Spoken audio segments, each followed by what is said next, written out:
ಧನಸ್ಸು ರಾಶಿಯವರಿಗೆ ಹೊಸ ಜಾಗದ ಒಂದು ಕನಸು ಏನಿತ್ತು ಅದು ನನಸಾಗುವ ಸಮಯ ಬಂದಾಯಿತು. ಧನಸ್ಸು ರಾಶಿಯವರಿಗೆ ಜುಲೈ ತಿಂಗಳಲ್ಲಿ ನಿಮ್ಮ ಅತಿಯಾದ ಕೋಪ, ಆತ್ಮವಿಶ್ವಾಸ ಎರಡೂ ಕೂಡ ನಷ್ಟ ತರುವಂಥ ಸಾಧ್ಯತೆಗಳಿದೆ. ಧನಸ್ಸು ರಾಶಿಯವರೇ, ನಿಮ್ಮ ಛಲಕ್ಕೆ ಸಿಗಲಿದೆ ಭರ್ಜರಿಯಾದ ಯಶಸ್ಸು. ಜ್ಞಾನಾನಂದಮಯಂ ದೇವಂ ನಿರ್ಮಲಂ ಸ್ಫಟಿಕಾಕೃತಿಂ ಆಧಾರಂ ಸರ್ವವಿದ್ಯಾನಂ ಹಯಗ್ರೀವ ಉಪಾಸ್ಮಹೆ.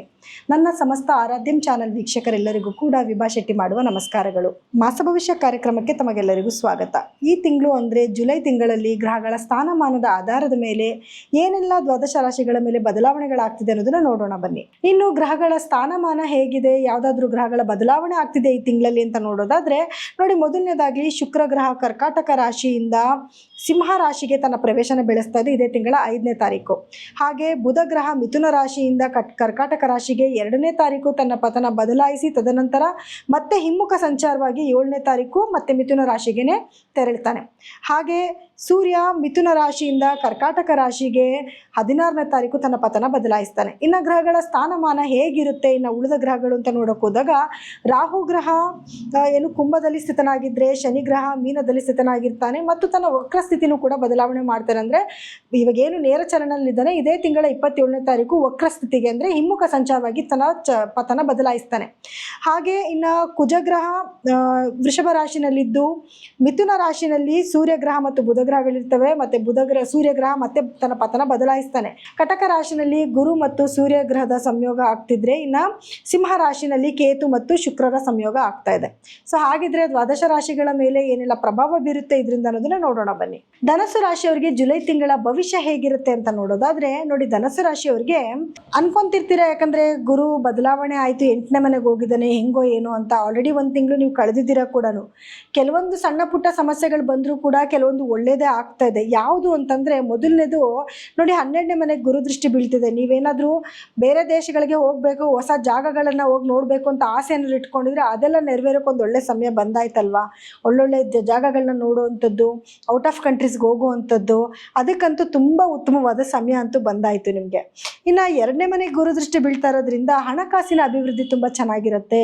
ಫಿನಾನ್ಷಿಯಲ್ ಸ್ಟೇಟಸಲ್ಲಿ ಸ್ವಲ್ಪ ಮುಂದಿರ್ತೀರಾ. ಜೊತೆಗೇನೆಂದರೆ ಮನೆಯಲ್ಲೂ ಕೂಡ ಏನು ಕಿರಿಕಿರಿ ಆಗ್ತಾ ಇತ್ತು, ಸ್ವಲ್ಪ ಸಣ್ಣ ಪುಟ್ಟ ಸಮಸ್ಯೆಗಳಿತ್ತು, ಸ್ವಲ್ಪ ನಿಮ್ಮ ಮಾತಿನ ಮೇಲೆ ಗೌರವ ಬರುತ್ತೆ. ನೀವು ಕೂಡ ಸ್ವಲ್ಪ ಸಾಫ್ಟಾಗಿ ಮಾತಾಡೋದನ್ನ ರೂಢಿನೂ ಮಾಡ್ಕೋಬೇಕಾಗಿ ಬರುತ್ತೆ. ಯಾಕೆಂದರೆ ನೀವೇನಾದರೂ ನಿಷ್ಠುರವಾಗಿ ಮಾತಾಡೋಕ್ಕೆ ಶುರು ಮಾಡಿಕೊಂಡ್ರೆ ಮನೆಯಲ್ಲಿ ಎಲ್ಲರ ವಿರೋಧನೂ ಕಟ್ಕೊಬೇಕಾಗಿ ಬರುತ್ತೆ. ಕೇರ್ಫುಲ್ಲಾಗಿರಿ. ಯಾಕೆ ಅಂತಂದರೆ ಸಮಯಗಳು ಆ ಥರ ಇದೆ ನಿಮಗೆ. ನೋಡಿ, 12ನೇ ಮನೆ ಅಧಿಪತಿ 6ನೇ ಮನೆಗೆ ಬಂದಿದ್ದಾನೆ. ದುಸ್ಥಾನಾಧಿಪತಿ ದುಸ್ಥಾನಕ್ಕೆ ಬಂದರೆ ರಾಜಯೋಗ ಹೌದು, ಇಲ್ಲ ಅಂತಲ್ಲ. ಆದರೆ ನೀವು ಮಾತಿನ ಕಡೆ ಗಮನ ಕೊಡಬೇಕು. ಶತ್ರುಗಳನ್ನ ಜಾಸ್ತಿ ಮಾಡ್ಕೊಂಡ್ಬಿಡ್ತೀರಾ. ಎಲ್ಲರನ್ನೂ ಶತ್ರುಗಳು, ಏನೋ ಒಂದು ಸಣ್ಣ ಪುಟ್ಟ ಮಾತಾಡೋದು ಅದು ಶತ್ರುಗಳಾಗೋಗ್ಬಿಡೋದು. ಅದಕ್ಕೆ ಸ್ವಲ್ಪ ಕೇರ್ಫುಲ್ಲಾಗಿರಿ. ಮಾತಾಡಬೇಕಾದ್ರೆ ನೋಡ್ಕೊಂಡು ಮಾತಾಡಿ. ಯಾಕಂದರೆ ಗುರು ಆಲ್ರೆಡಿ ನಿಮಗೆ ದೃಷ್ಟಿ ಕೊಡ್ತಾ ಇದ್ದಾನೆ, ನಿಮ್ಮನ್ನು ಆದಷ್ಟು ಸಾಫ್ಟ್ ಮಾಡ್ತಾನೆ. ಆದರೂ ಕೂಡ ನಿಮ್ಮ ಮನಸ್ಸಿಂದನೂ ಕೂಡ ನೀವು ಏನಾದರೂ ಮಾತಾಡ್ಬೇಕಾದ್ರೆ ಹಿಂಗೆ ಮಾತಾಡ್ರೆ ಏನೋ ತಪ್ಪಾಗುತ್ತಾ, ಸ್ವಲ್ಪ ನೋಡ್ಕೊಂಡು ಮಾತಾಡೋಣ ಅನ್ನೋದನ್ನು ಕೂಡ ನೀವು ನೋಡ್ಬೇಕಾಗಿ ಬರುತ್ತೆ. ಇನ್ನು ಹಣಕಾಸು ಉಳಿತಾಯ ಮಾಡೋದಕ್ಕೆ ಒಳ್ಳೆ ದಾರಿ ಮಾಡ್ಕೊತೀರಾ. ಕುಟುಂಬದಲ್ಲಿ ಶುಭ ಕಾರ್ಯಗಳು ಕೂಡ ನಿಮ್ಮ ಮನೇಲಿ ನಡೀತಾ ಹೋಗುತ್ತೆ. ಈಗ ನೋಡಿ, ಗುರುಬಲ ಬಂದಿದೆ ಅಂತ ಅಂದ್ಬಿಟ್ಟು ಧನಸ್ಸು ರಾಶಿಯವರಿಗೆ ಮದುವೆ ಆಗಬೇಕು, ಮನೇಲಿ ಈ ಕೆಲಸಗಳಾಗಬೇಕು ಅಂತ ಏನೂ ಇಲ್ಲ.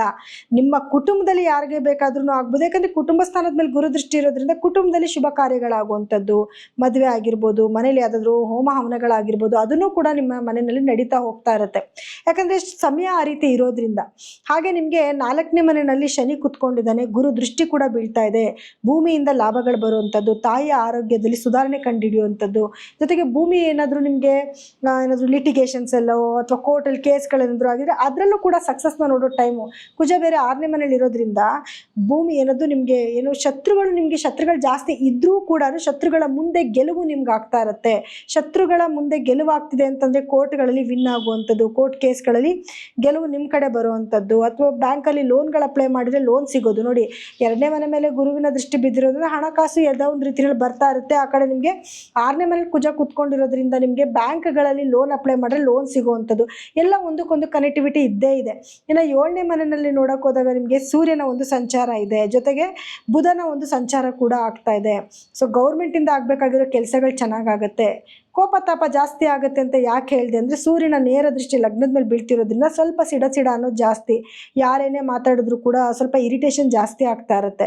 ಅದು ಸ್ವಲ್ಪ ಕಂಟ್ರೋಲ್ ಮಾಡ್ಕೋಬೇಕು. ಯಾಕಂದರೆ ಸೂರ್ಯನೇ ಬೇರೆ 7ನೇ ಮನೇಲಿ ಇದ್ದಾನಲ್ಲ, ಸೊ ಅದು ಕಾಮನ್ ಆಗಿರುತ್ತೆ. ನಿಮ್ಮನ್ನು ಅಡ್ಜಸ್ಟ್ ಮಾಡ್ಕೊಳ್ಳೋರು ನಿಮ್ಮ ಮನೇಲಿದ್ದರೆ ಓಕೆ, ಇಲ್ಲ ಅಂತಂದರೆ ನೀವೇ ಸ್ವಲ್ಪ ತಾಳ್ಮೆ ತೊಗೊಂಡ್ರೆ ಏನೋ ದೊಡ್ಡ ಮೇಜರಾಗಿ ಪ್ರಾಬ್ಲಮ್ಸ್ ಆಗೋದನ್ನ ತಪ್ಪಿಸ್ಕೋಬೋದಲ್ವಾ. ಇನ್ನು 8ರಲ್ಲಿ ಲಗ್ನಾಧಿಪತಿ ಸಂಚಾರ ಮಾಡ್ತಿರೋದ್ರಿಂದ ಅನಿರೀಕ್ಷಿತ ಘಟನೆಗಳು ಮನೇಲಿ ನಡೆಯುವಂಥದ್ದು. ಏನು ಬೇಕಾದರೂ ಆಗಿರಬಹುದು, ಒಳ್ಳೆಯದು ಕೆಟ್ಟದ್ದು ಎರಡೂ ಕೂಡ. ನಿಮಗೆ ನೋಡಿ ದಿಢೀರಂತ ಧನಲಾಭ ಆಗುವಂಥದ್ದು, ಯಾವುದೋ ಭೂಮಿಯಿಂದ ಹಣ ಬರಬೇಕಿತ್ತು ಬಂದ್ಬಿಡೋದು, ಪಿತ್ರಾರ್ಜಿತ ಆಸ್ತಿ ಬರುವಂಥದ್ದು, ಅಥವಾ ಯಾರೋ ದುಡ್ಡು ತೊಗೊಂಡು ಹೋಗ್ಬಿಟ್ಟಿದ್ರು ತುಂಬ ದಿವಸದಿಂದ ಕೈಗೆ ಸಿಕ್ಕಿಲ್ಲ, ಇವಾಗ ಸಿಕ್ಕಿ ದುಡ್ಡು ಕೊಡ್ತಾ ಇದ್ದಾರೆ, ಆ ಥರನೂ ಆಗಬಹುದು. ಅಥವಾ ದಿಢೀರಂತ ಯಾವುದೋ ಶೇರ್ ಮಾರ್ಕೆಟು ಇನ್ನೊಂದಕ್ಕೆ ಇನ್ವೆಸ್ಟ್ಮೆಂಟ್ ಮಾಡಿರ್ತೀರ, ದಿಢೀರಂತ ಶೇರ್ ಕುಸ್ತೋಗ್ಬಿಡೋದು, ಈ ರೀತಿಯೂ ಆಗಬಹುದು. ಸೊ ಎರಡಕ್ಕೂ ಕೂಡ ನೀವು ತಯಾರಾಗಿರ್ಬೇಕಾಗಿ ಬರುತ್ತೆ. ಹಾಗಾಗಿ ಹೂಡಿಕೆ ಮಾಡಬೇಕಾದ್ರೆ ಮಾತ್ರ ಸ್ವಲ್ಪ ಕೇರ್ಫುಲ್ ಆಗಿದ್ದರೆ ಒಳ್ಳೆಯದು. ಇನ್ನು ನೋಡಿ, ನಿಮಗೆ 9ನೇ ಮನೆಯಲ್ಲಿ ಶುಕ್ರ ಮತ್ತು ಕೇತುವಿನ ಸಂಚಾರ ಆಗ್ತದೆ. ಕೇತು 9ರಲ್ಲಿರೋದ್ರಿಂದ ಸ್ಪಿರಿಚುವಲ್ ಟ್ರಾವೆಲ್ ಜಾಸ್ತಿ ಮಾಡ್ತೀರಾ, ಏನೋ ಅಂದ್ಕೊಂಡಿರುವಂಥ ಎಲ್ಲ ಊರುಗಳಿಗೆ ಹೋಗೋದು, ದೇವಸ್ಥಾನಗಳಿಗೆ ಹೋಗೋದು, ಇದಂತೂ ನಡೆಯುತ್ತೆ. ಇನ್ನು ಶುಕ್ರನು ಕೂಡ 9ನೇ ಮನೇಲಿ ಬಂದಿರೋದ್ರಿಂದ ಲಾಭ ಸ್ಥಾನಕ್ಕೆ ಬಂದಿದ್ದಾನೆ, ಅದೃಷ್ಟ ಸ್ಥಾನಕ್ಕೆ ಬಂದಿದ್ದಾನೆ. ಸೊ ಹಣಕಾಸಿನ ಅಭಿವೃದ್ಧಿ ಚೆನ್ನಾಗಿರುತ್ತೆ. ಕೆಲವು ಕೆಲಸದಲ್ಲಿ ಅದೃಷ್ಟಕರವಾದ ಬದಲಾವಣೆಯನ್ನು ನೋಡಬಹುದು. ನೀವು ಎಲ್ಲ ರೀತಿಯಿಂದಲೂ ಧನುಸು ರಾಶಿಯವರಿಗೆ ಆಲ್ಮೋಸ್ಟ್ ಒಳ್ಳೆಯದೇ ಇದೆ. ಸಣ್ಣ ಪುಟ್ಟ ನೆಗೆಟಿವಿಟಿ ಮಾತ್ರ ಇರೋದ್ರಿಂದ ಕೆಲವೊಂದು ಪರಿಹಾರಗಳನ್ನ ಮಾಡ್ಕೊಳ್ಳೋದ್ರಿಂದ ಆ ನೆಗೆಟಿವಿಟಿಯಿಂದಲೂ ಈಚೆ ಬರ್ಬೋದು. ಮೊದಲನೇದಾಗಿ ಗುರುವಿನ ಆರಾಧನೆ ಜಾಸ್ತಿ ಮಾಡೋದು. ನಿಮಗೆ ಲಗ್ನಾಧಿಪತಿನೇ ಗುರು ಆಗಿರೋದ್ರಿಂದ ಗುರುಗಳಿಗೆ ಪ್ರತಿ ಗುರುವಾರ ದೇವಸ್ಥಾನಕ್ಕೆ ಹೋಗೋದು, ಕಡಲೆಕಾಳನ್ನ ತೊಗೊಂಡೋಗಿ ನಿರ್ಗತಿಕರಿಗೆ ಡೊನೇಟ್ ಮಾಡುವಂಥದ್ದು, ಎಸ್ಪೆಷಲಿ ಯಾರಿಗೆ ಯಾವತ್ತು ಗುರುವಾರದ ದಿವಸ ತಿಂಗಳಲ್ಲಿ ಒಂದು ದಿವಸನಾದರೂ ತೊಗೊಂಡೋಗಿ ಕೊಡುವಂಥದ್ದು. ಪ್ರತಿ ವಾರನೂ ಕೂಡ ಹಸುಗಳಿಗೆ ಏನಾದರೂ ಆಹಾರ ಕೊಡೋದು, ಬಾಳೆಹಣ್ಣು ಆಗಿರ್ಬೋದು ಅಥವಾ ಬೇಯಿಸಿರೋ ಆಲೂಗಡ್ಡೆ ಆಗಿರ್ಬೋದು, ಹಸಿರು ಹುಲ್ಲಾಗಿರ್ಬೋದು, ಇದನ್ನು ಕೊಡೋದ್ರಿಂದನೂ ಕೂಡ ನಿಮಗೆ ಬರ್ತಿರೋಂಥ ಕೆಲವೊಂದು ನೆಗೆಟಿವಿಟಿ ದೋಷನ ಖಂಡಿತವಾಗ್ಲೂ ನೀವು ಈಚೆ ಮಾಡ್ಬೋದು. ಇನ್ನು ಜುಲೈ ತಿಂಗಳ ಒಂದು ಮಾಸ ಭವಿಷ್ಯ ಕಾರ್ಯಕ್ರಮನ ಮುಗಿಸೋಂಥ ಸಮಯ ಇದಾಗಿದೆ. ಆದರೆ ನೀವೇನಾದರೂ ನಿಮ್ಮ ಜಾತಕಗಳನ್ನ ಪರಿಶೀಲನೆ ಮಾಡಿಸ್ಕೋಬೇಕು ಅಂತಂದರೆ ಖಂಡಿತವಾಗ್ಲೂ ಕೆಳಗಡೆ ಸ್ಕ್ರೋಲ್ ಆಗ್ತಿರೋಂಥ ನಮ್ಮ ನಂಬರ್ಗೆ ಕರೆ ಮಾಡಿ ನಿಮ್ಮ ಅಪಾಯಿಂಟ್ಮೆಂಟ್ನ ಫಿಕ್ಸ್ ಮಾಡ್ಕೋಬಹುದು.